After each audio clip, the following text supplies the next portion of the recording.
Okay, so we're going to start by showing you how to get set up in Visual Studio Code.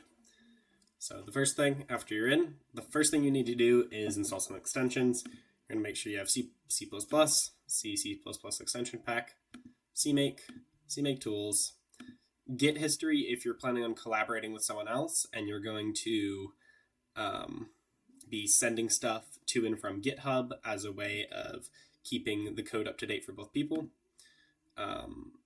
Makefile tools can help, not required. You're going to want the symbolizer for vexv5. You need Vex Robotics and Vex Robotics feedback as well.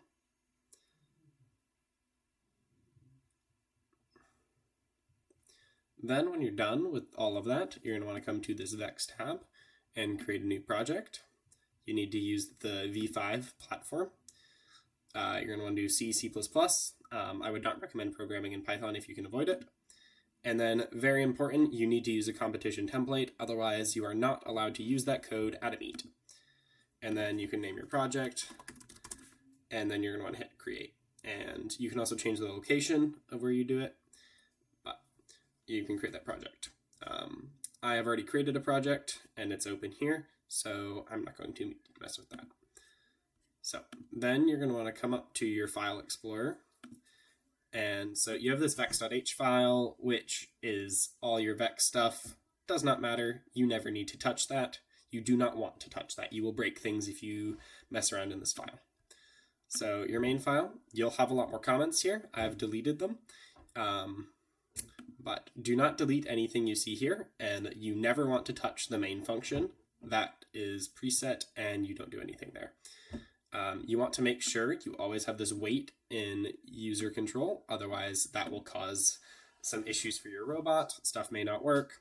And you'll also be wasting resources of your brain, which doesn't have a lot of processing power to begin with.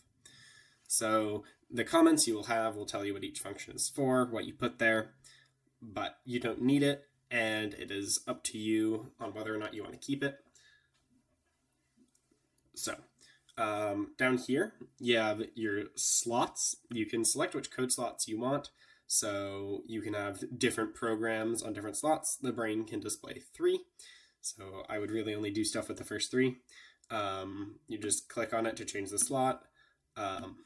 If you want different autonomous routines on different slots to save you from having to re-upload your code in between each match, I would highly recommend doing that. And you can put different autonomouses on different slots.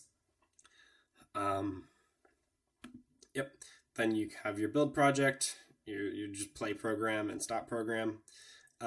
When you connect to a robot, this build, I believe, is what turns into the download, but you can just download it to your robot and test it from there.